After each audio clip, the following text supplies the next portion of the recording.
Tome su asiento, hermanos. Esta noche, hermanos, queremos hablar un poquito, hermanos, aunque sé que vamos a ser breves, pero necesitamos hablar la importancia de la obediencia. Cuesta ser obediente delante del Señor, hermano. ¿Va que cuesta? ¿O solamente a mí me cuesta, hermano?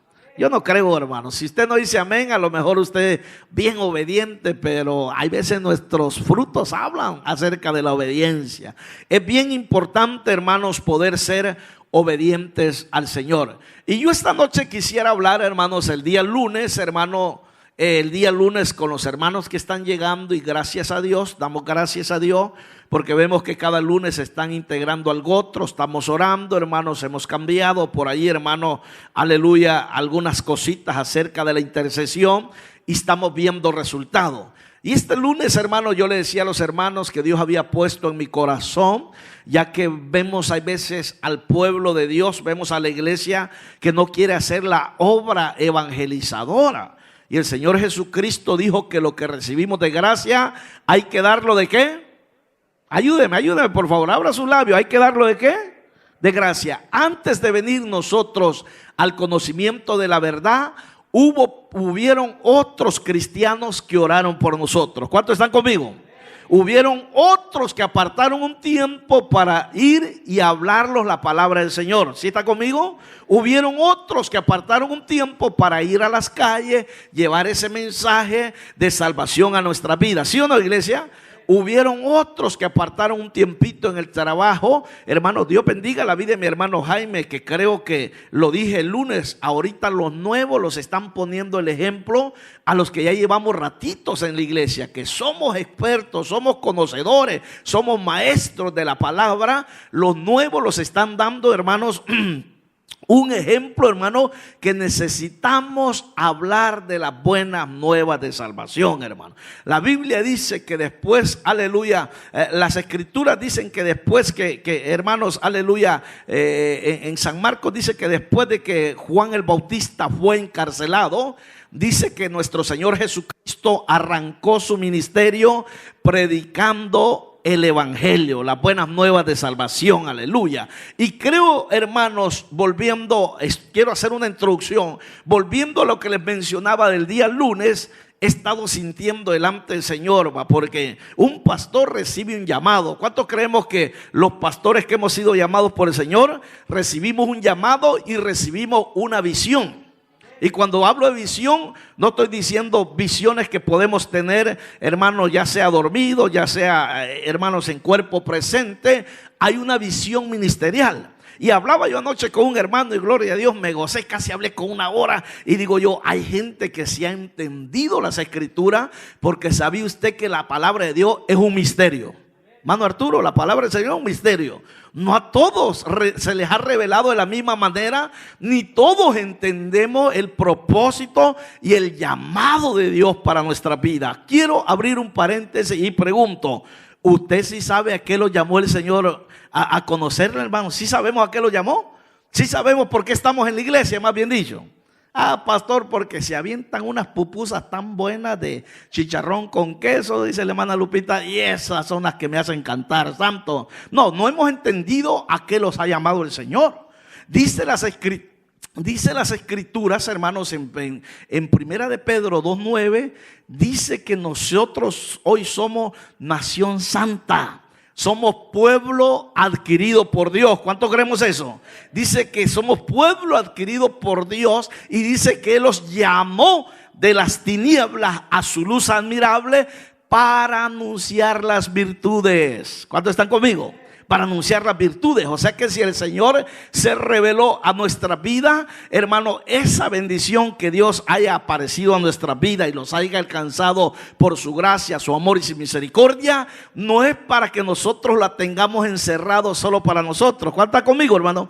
Bíblicamente, todos aquellos que se convertían en el tiempo de los discípulos y la iglesia primitiva, dice que todo aquel que se convertía, lo primero que hacía, ¿qué era lo primero que hacía? Los lectores de la Biblia, lo primero que hacía, se bautizaba. y luego empezaban a testificar, y como eran errantes los perseguían para matarlos. Dice que donde quiera que iban difundiendo la palabra del Señor. ¿Sí me está entendiendo, hermano? Donde quiera que iban sembrando esa semilla, anunciando las virtudes de Cristo. Quiero decir que en estos tiempos finales que estamos viviendo, la iglesia tenemos el gran compromiso de evangelizar y testificar allá afuera que hay respuesta para el mundo entero. ¿Cuántos creemos eso, no? Decía un predicador muy famoso que los responsables de lo que esté aconteciendo en el mundo entero, políticamente, económicamente y espiritualmente, decía este predicador, que no son los responsables los gobernadores, los presidentes. Decía el predicador que los responsables es la iglesia de Cristo. ¿Cuántos oramos por esta nación? ¿Oramos por el presidente o lo criticamos? Tendríamos que orar porque es un mandato de parte del Señor, hermano. Y nosotros como iglesia tendríamos que tener, como quien dice, hermanos, ese as debajo de la manga y poder llevar a esa persona necesitada esa palabra de esperanza, porque el mundo allá afuera está esperando un cambio de gobierno, un cambio de política, un cambio en la economía, pero esa mentira del diablo. Los tiempos son finales, no van a cambiar. El único que cambia y transforma y trae paz al corazón del hombre se llama Jesucristo de Nazaret, el Rey de Reyes y Señor de Señores. Aleluya. ¿Cuántos creemos eso, hermano? Él es el único. Y este evangelio vemos que ha cambiado. Según los grandes historiadores bíblicos, los eruditos en la palabra del Señor, comparan al evangelio como un vehículo sin freno, que se lleva a quien se le pone por enfrente, porque esta palabra no la ha podido detener el diablo. Murió nuestro Señor Jesucristo y Satanás pensó que después de llevarlo a la cruz, pensó que se terminaba todo. Lo que no sabía el diablo es que al tercer día se iba a levantar con poder, con gloria, y ya no muere, sino que vive y reina por los siglos de los siglos. Y Él está aquí y ha prometido estar con su iglesia todos los días de nuestra vida. ¿Cuánto está conmigo, no? Ahora, ¿por qué le estoy haciendo esta introducción? Hablaba anoche, como le digo, con un hermano y me gustaba porque hay gente que entiende. Y quiero decir que hay tres tipos de llamados al ministerio, hablando ministerialmente y hablando referente a los pastores. Hay unos que son llamados por los hombres, los ponen los hombres. Hay otros que se ponen solitos, amén. Solitos se ponen, y hay otros que son llamados por el Señor. ¿Cuántos creemos eso, no? Pero los que son llamados por el Señor, hay evidencias, hermano Luis, hay respaldo, hermano. Se tienen que ver esas evidencias que el Señor está allí, que Dios ha llamado, que Dios respalda, porque Dios es el que prepara y Él es el que capacita. ¿Cuántos están conmigo, hermano? Y entonces durante estos días, ya rato, hermano, he sentido tristeza en mi corazón por haber suspendido célula. Le he estado orando al Señor y le he estado pidiendo al Señor: deme sabiduría, deme discernimiento. El pueblo no quiere trabajar de ninguna manera, sin saber, hermanos, porque hay veces la iglesia piensa que están trabajando para el hombre. Pero quiero decir, hermanos, que un día vamos a estar delante del tribunal de Cristo. ¿Cuántos creemos eso? Y allí delante del tribunal de Cristo, el Señor va a abrir sus libros y dice que vamos a ser juzgados por nuestras obras, por todo lo que hayamos hecho acá. Y cuando hablamos de obras, déjeme decirle, no piense hacer solo obras buenas, caritativas. No, hay un mandato de parte del Señor de llevar la buena nueva de salvación. Quiero leerle ahí en el libro de San Marcos, hermano, capítulo 16, gloria a Dios, versículo 15. Mire lo que dice San Marcos 16, 15. Por si usted está diciendo: bueno, ¿y yo por qué tengo que ir y predicar? Que déjeme decirle que es un mandato de parte del Señor, y que un día le vamos a dar cuenta al Señor también si hemos obedecido al mandato o no hemos obedecido. Mire lo que dice el libro de San Marcos capítulo 16, versículo 15. Pero yo les quiero leer desde el 14. Dice: finalmente se apareció a los 11 mismos, después de haber resucitado el Señor, y estando ellos sentados a la mesa, y les reprochó, dice, su incredulidad y dureza de corazón. Déjenme pensar, hermanos, que esa incredulidad y dureza de corazón no es solamente en estos tiempos finales que decimos la iglesia no quiere, porque el decir del pueblo de Dios, les decía yo el día lunes, le preguntamos al hermano, ¿y por qué no trae un invitado a la iglesia? ¿Y por qué no invita a un familiar? Porque déjeme decirle que de los muchos que estamos aquí, tenemos hijos que no están perseverando. ¿No? ¿Nadie tiene hijos que no están perseverando? Tenemos todos un familiar que no ha conocido a Cristo. Yo tengo hermanos en la carne que todavía ya son conocedores, como decía la hermana Alicia, pero no están activos perseverando. Tenemos aún papás y mamás que no han conocido al Señor, no han tenido un encuentro. ¿Sí o no, iglesia? ¿Y cómo es posible que nosotros estamos acá? Tenemos la bendición de haber conocido al Dios vivo, al Dios transformador, al Dios poderoso, pero ¿cómo es posible que no podamos alcanzar ni siquiera nuestra familia? Ahora, aquí dice que el Señor Jesucristo, después de haber resucitado y estando sentado a la mesa, le reprochó su incredulidad y su dureza de corazón. Y mire lo que sigue diciendo: porque no habían creído a lo que le habían visto resucitado, dice, versículo 15. Y él les dijo: id por todo el mundo y predicad el evangelio. ¿A quién le dijo? A toda criatura. Este es el mandato del Señor: id por todo el mundo y predicad el evangelio a toda criatura. Pregunto, ¿era solamente para los discípulos? ¿Qué piensan ustedes? ¿Solo para los discípulos? No, este mandato era para todos aquellos que habíamos de creer en Él. ¿Cuántos están conmigo, hermano? A todos aquellos que habíamos de creer. Ir por todo el mundo y predicar el evangelio a toda criatura, les dijo Él. Y mire lo que sigue diciendo en el siguiente versículo. Versículo 16. Y el que creyere y fuere bautizado será salvo, mas el que no creyere, ¿qué dice? Será condenado. Si usted me pregunta, pastor, ¿los va a demandar el Señor las almas que se condenen en aquel día?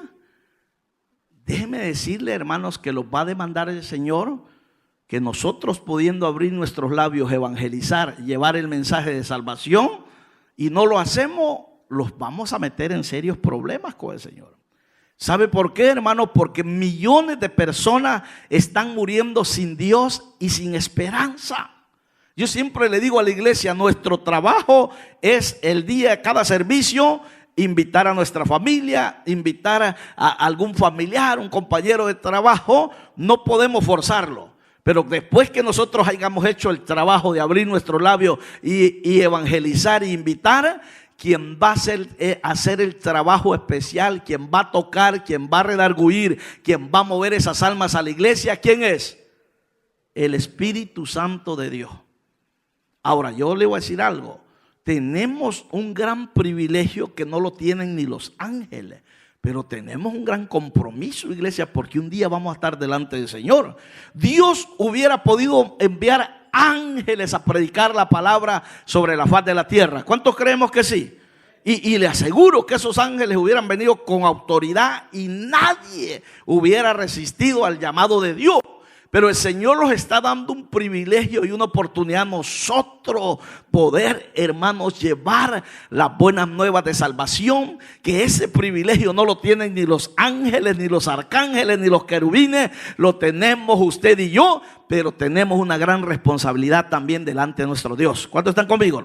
Ahora bien, hermanos, cuando hablamos, hermanos, de obedecer al llamado de Dios, hermanos, es bien importante que nosotros, hermanos, pregunto, hermano, ¿alguien habló este día en el trabajo, invitó a alguien o le habló a alguien de Cristo? Levante la mano, ¿alguien le habló a alguien en el trabajo? ¿Se da cuenta, hermano, por cómo estamos aquí? Yo le aseguro que si ahorita vamos y hacemos una encuesta en las cantinas de Anaheim, ¿cree que esas cantinas están solas? Están llenas, porque allí la comadre, el compadre y todos dicen: es viernes, es día de party, es día de echar cerveza, es día de darles rienda suelta a la carne. Y ahí está la gente. El detalle está que la iglesia estamos tan, pero tan acomodados, hermano, que estamos viendo todo lo que está sucediendo en el mundo entero y muchas veces, hermano, no lo creemos. Es más, yo le voy a decir algo, hermano, lo que decía la hermana Alicia, hermano, nadie lo garantiza que el día de mañana vamos a estar con vida. ¿Sí o no, hermano? Nadie, solamente Dios lo sabe. Hermano, hay tantas necesidades allá afuera. Hermana Carmen, es triste ver un hijo sufrir. Yo creo que para una madre es triste ver a nuestros hijos sufrir.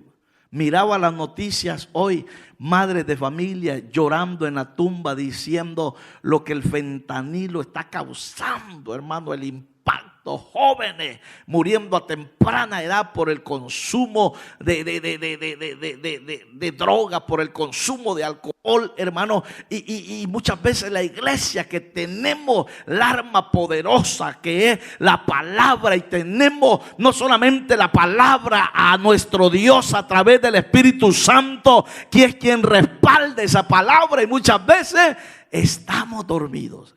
Pero yo espero que esta noche el Señor los incomode, los despierte. Y quiero decirles, para entrar ahí al pasaje que leíamos, vamos a ser breves esta noche, que a partir del lunes yo le dije a los hermanos que vinieron a la oración, he sentido parte del Señor y he sentido en mi corazón que a partir de hoy toda la iglesia vamos a orar. Primeramente estuvimos orando el lunes y vamos a seguir orando, que el Señor los prepare un invitado para que todos los que nos congregamos en esta iglesia podamos traer solamente uno. ¿Qué piensa usted? ¿Podríamos ganar un alma en que sea para Cristo, hermano? Santo Dios, ¿se da cuenta? Por eso, ¿se da cuenta cómo estamos, hermano? ¿Se da cuenta, hermanos, cuando deberíamos de estar haciendo la obra? Hay veces me dicen los hermanos, qué bonito, pastor, mire, allá andaba la iglesia evangelizando. Sí, pero cuando convoque esa iglesia para evangelizar, hermano, ahí están los hermanitos, hermano. Pero cuando se convoca para evangelizar, nadie aparece. Cuando se convoca para ayunar, son poquitos los que aparecen, hermano, cuando deberíamos de estar haciendo ese trabajo. Yo les dije a los hermanos el lunes, a partir de hoy vamos a orar que todos necesitamos traer un invitado nada más, ganar uno para el Señor, hermano. No necesitamos más, uno. Vamos a empezar trabajando, hermanos, trayendo un invitado. Los que estuvieron en la oración dijeron, vamos a orar. ¿Cuántos creemos que podemos ganar esas almas para Cristo? Podemos, hermano. Pero yo le voy a decir algo, mientras usted no se identifique con la necesidad del que está tirado en la calle, no va a poder sentir compasión. Dice la palabra del Señor que Jesucristo recorría aldeas, ciudades, y al mirar las necesidades de ellos, dice que tenía compasión. ¿Sí sabía eso usted, hermano? Tenía compasión. Esa es la gran diferencia. Hay gente que me pregunta, pastor, ¿qué necesito yo para predicar? La mejor escuela está allá en la calle. Lo que necesitamos para predicar es tener un corazón, hermano, dadivoso, identificarlo y saber que un tiempo nosotros anduvimos perdidos. Mire, aquí en esta iglesia hay muchos que éramos drogadictos antes, ¿sí o no, hermano? Éramos borrachitos, éramos pendencieros, pero hoy estamos apagados. No queremos testificar, no queremos ganar esas almas cuando las almas se están perdiendo allá afuera, hermano. Así de que a partir del lunes, yo le digo a los hermanos, vamos a empezar a trabajar. Alguien podrá decir, pastor, usted siempre dice, y a partir de esta semana públicamente lo hago, lo voy a hacer el domingo. Me va a ver usted con un cuadernito allá el día domingo, nombre por nombre. A ver, hermana Sandra, ya se terminó el mes y usted no ha traído a su invitado. ¿Qué está pasando? No lo voy a traer, y si me forza, me voy de la iglesia. ¿Sabe? Porque hay gente capaz de tomar decisiones así, hermano. Bueno, estoy poniendo el ejemplo, a la sierva. No espero que esto la vaya a incomodar, pero yo quiero decirle que a partir de esta semana se han suspendido las células de crecimiento. Las células de crecimiento es una gran bendición cuando entendemos que necesitamos trabajar evangelizando. Así es de que, hermanitos, todos los que pertenecemos a esta iglesia, hermanos, ¿y cuánto se llevaba antes para el baile? ¿A alguien le gustaba bailar? ¿A alguna hermana? Hermana Deni le gustaba bailar. Mucho. Pero ¿le gustaba ir solita o que la acompañara la comadre, una prima, una familiar?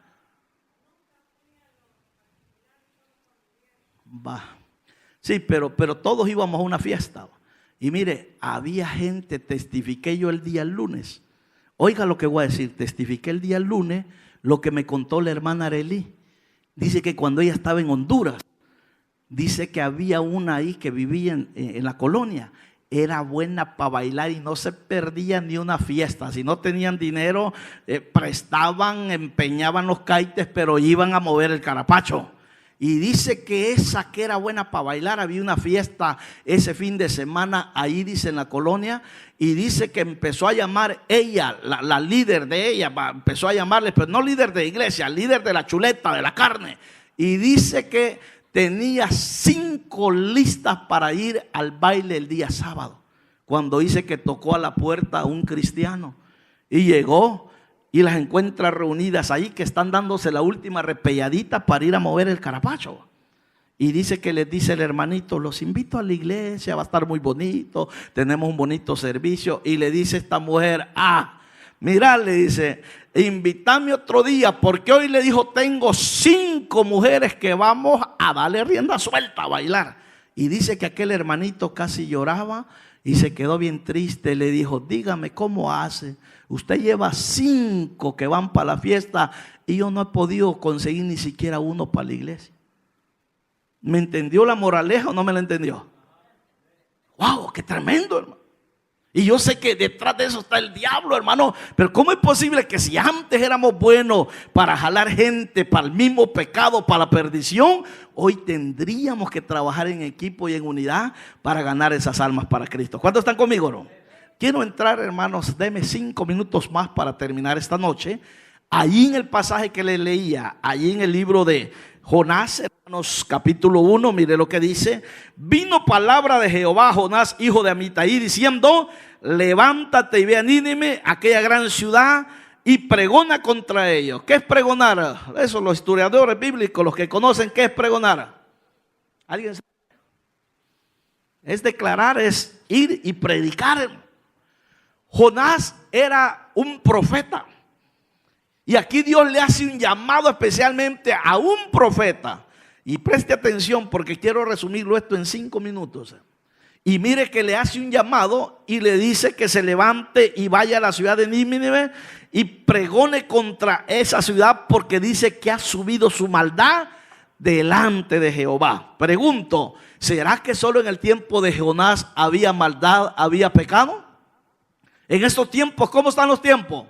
¿Tan peor que en el tiempo de Jonás o están más suaves? ¿Qué piensa usted? Está peor, la maldad ha subido.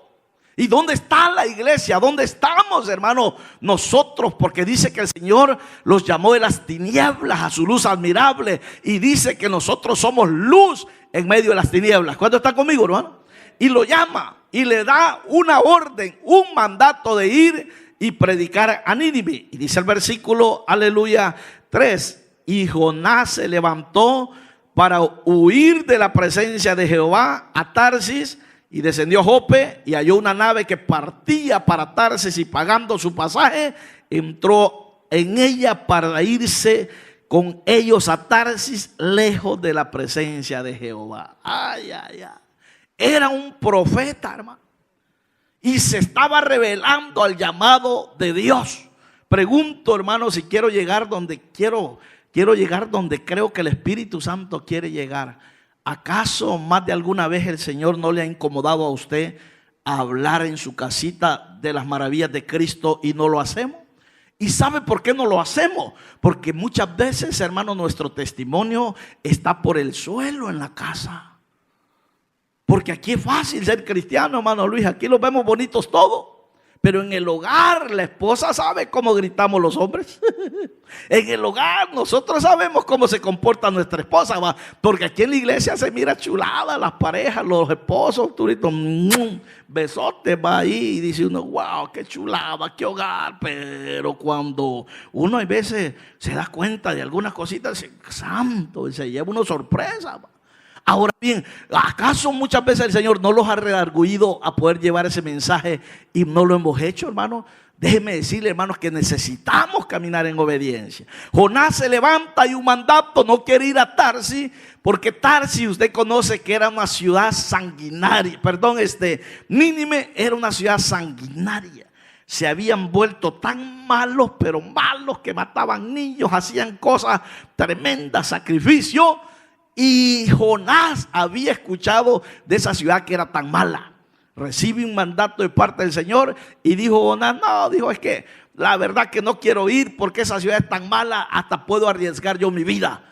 Y mire, Jonás trata de evadir el llamado de Dios. Ojo con lo que voy a decir, tengamos cuidado cuando queramos evadir el llamado de Dios, porque cuando Dios los llama y los manda a hacer algo que Dios quiere que hagamos, o lo hacemos a la buena o lo hacemos como, hermanos. Muchas veces, hermano Arturito, estamos acostumbrados, la iglesia se ha vuelto masoquista. Nos gusta que el Señor tome el control. Oh, pastor, y de verdad el Señor se enoja, hermano. Y dice la palabra del Señor que horrenda cosa es caer en manos del Dios vivo. Hermano, porque el Señor se enoja y Él también, hermano, no le gusta que desobedezcamos cuando Él nos ha mandado a hacer algo. Jonás se levanta, compra su boleto, se embarca y va supuestamente rumbo a Tarsis, sin saber que el Dios que está en Jope, en Tarsis, en Nínive, en Estados Unidos, ese Dios está en todas partes del mundo y Él tiene el control, porque nadie se escapa del ojo de Jehová. ¿Cuánto está conmigo, hermano? Nadie, hermano. Y mire, hermano, le voy a decir algo. El día que convoquemos, ya tenemos agenda para ir a evangelizar. Hermanos, quiero decirle algo. Le voy a dar un adelantito. El día que convoquemos para esa agenda, para ir a evangelizar, allá va a estar el Señor mirando los que llegamos y va a estar poniendo en su agenda los que no llegaron. Y no solo eso, el Señor va a estar viendo dónde está usted allá, mire, echándole quizás a la barriga. Allá anda en el mall de compras, de shopping. Pastor, ¿es malo que me vaya de shopping? No, es bueno, si usted tiene billuyo, gástelo como usted crea conveniente. Pero también el Señor va a estar viendo que allá vamos a andar nosotros proclamando y usted va a estar de brazos cruzados. Porque el Señor todo lo mira, ¿sí o no, hermano? Aquí vemos a través de las Escrituras que Jonás quiso burlar la presencia del Señor. Y mire lo que sigue diciendo en el siguiente versículo, ya casi termino. Versículo 4: pero Jehová hizo levantar un gran viento en el mar, y hubo en el mar una tempestad tan grande que pensó que se partiría la nave. Y los marineros tuvieron miedo, y cada uno clamaba, ¿quién dice? A su Dios, y echaron al mar los enseres que había en la nave para descargarla de ellos. Pero Jonás había bajado al interior de la nave y se había puesto a orar. Ay, santo, hermana Lenny, si sabe, se había echado, oiga, echado, estaba durmiendo. Mientras aquellos estaban peleando con la tempestad, porque Jehová había levantado esas olas, se había hecho que el mar se pusiera bravo, furiosa, por causa del gran profeta llamado Jonás. Y Jonás es tan indiferente, mire, hermano. Y yo diría, hermanos, que hoy en día en la iglesia hay muchos Jonases y Jonasas. ¿Cuántos están conmigo, no? Hay muchos que están durmiendo. Wake up, dice el gabacho. Despierten, hermanitos, despertemos. Yo no sé, hermano, yo a veces le digo a Dios, le digo al Señor en mis oraciones: Señor, yo quisiera que usted toque a aquellos hermanitos perdieron la visión como Elí. Déjeme hacer un paréntesis. Elí era un sacerdote. ¿Sí has oído hablar de Elí? Elí llegó a viejo, perdió la visión, dejó, hermanos, que el diablo gobernara su hogar. Sus hijos, dice que sus hijos eran sacerdotes, y dice que las mujeres que llegaban de lejos y dormían fuera del templo, ellos ¿qué hacían? Las violaban. Y las ollas que estaban los peroles con carne sacrificadas a Dios, los sacerdotes, los hijos de Elí, venían y sacaban carne y comían cuando eso no se podía hacer. Y Elí llegó tan viejo, pero tan viejo, y perdió la visión espiritual, que cuando el Señor levantó a otro jovencito, un profeta llamado, ¿cómo se llamaba? Samuel. Y Elí no pudo entender que él había perdido la visión. Y cuando el profeta le habla de que el Señor va a tomar el control y que va a aplicar rienda fuerte a sus hijos, dijo Elí: que Jehová haga conforme a él le parezca. O sea que hay gente que está viendo que los juicios de Dios están a punto de derramarse sobre la faz de la tierra y no se activan. Ahora Jonás había descendido al interior y estaba durmiendo mientras otros estaban batallando con los problemas, y de repente bajaron al interior y dice que todos clamaban a su Dios, clamaban al Dios Buda, clamaban al Dios fulano, al Dios del sol, al Dios, todos clamando a su Dios, y llegan y se dan cuenta que el gran profeta de Dios estaba durmiendo, Jonás, y le dicen: ¿qué tienes? Levántate, dormilón, y clama a tu Dios. Y dice que echaron suerte. Y cuando echaron suerte, dice que la suerte cayó sobre Jonás, pero no era la suerte, era el propósito y plan divino de parte del Señor. Porque yo voy a decir algo: cuando Dios pone su mirada en nosotros, el Señor no lo suelta hasta que le conozcamos y hasta que obedezcamos la palabra del Señor. ¿Cuánto creemos eso, hermano? Y por eso hay veces, hermanos, los procesos son diferentes. Y vemos aquí a través de la palabra del Señor que había bajado, estaba bien cómodo, y de repente Él le revela y le dice: soy hebreo de hebreo. Y dice Jonás: y temo a Jehová. Oiga, hermano, yo cuando leía digo, esta actitud se hace una actitud como la de la iglesia hoy actual. Y se lo voy a leer, mire lo que dice. Y ahorita lo vamos en el siguiente versículo, mire lo que dice. Aleluya. Y los marineros tuvieron miedo, y cada uno clamaba a su Dios, y echaron al mar los enseres que habían en la nave para descargarla de ellos. Pero Jonás había bajado al interior de la nave y se había echado a dormir. Y el patrón de la nave se le acercó y le dijo: ¿qué tienes, dormilón? Levántate, clama a tu Dios, y quizás Él tendrá compasión de nosotros y no pereceremos. Y dijeron a cada uno de sus compañeros: venid y echamos suerte. Y echaron suerte, y conocemos la historia. Versículo 8: entonces le dijeron ellos: decláranos ahora por qué nos ha venido este mal, qué oficio tienes y de dónde vienes, y cuál es tu tierra y de qué pueblo eres. Versículo 9, mire: y él respondió, dijo Jonás: soy hebreo. ¿Y qué dijo? Y temo a Jehová, Dios de los cielos, que hizo el mar y la tierra. ¿Será que era una actitud verdaderamente para creer que temía a Dios? ¿Qué piensa usted? Porque si él hubiera temido a Dios, no hubiera comprado su boleto y se hubiera ido para donde él quería irse. ¿Sí me está entendiendo? Ahora, ¿qué dice la palabra del Señor? Que el principio de la sabiduría, ¿qué dice? Es el temor a Jehová. Esta actitud de Jonás es una actitud que vemos dentro de la iglesia. Porque va que muchas veces, hermano, cuando cantamos: Señor, yo te amo, yo te adoro, yo te exalto, levantamos nuestras manos, hasta lloramos. Pero ¿será que ese amor es un amor genuino que se refleja allá afuera cuando hay evangelismo? Cuando hay que hablarle al necesitado. El lunes hablaba con el hermano Jaimito: cuántas necesidades. Oramos por un varón que ha caído en depresión, se quiere morir, ya no le encuentra sabor a la vida. Y la iglesia perdiendo el tiempo en chisme, perdiendo el tiempo en que la hermanita trae otros tacones nuevos, perdiendo el tiempo si el pastor le sigue creciendo la barriga, santo. Cuando deberíamos de estar haciendo la obra evangelizadora. ¿Cuántos están conmigo, no? Y dice, hermanos, que aquellos hombres, después de escuchar el testimonio de Jonás, tuvieron temor a Dios. Y trataron de hacer volver la nave, pero no podían, porque cuando Dios abre una puerta nadie la puede cerrar, pero cuando Dios cierra una puerta nadie la puede abrir, hermano. Y ahí tenemos que entender la soberanía de Dios. ¿Cuánto queremos eso? Y dijeron aquellos hombres: bueno, hay que tirarlo. Pero aquellos hombres, después de escuchar el testimonio de Jonás, se convirtieron a Jehová y hacen una oración. Escuche, hermano, qué tremendo.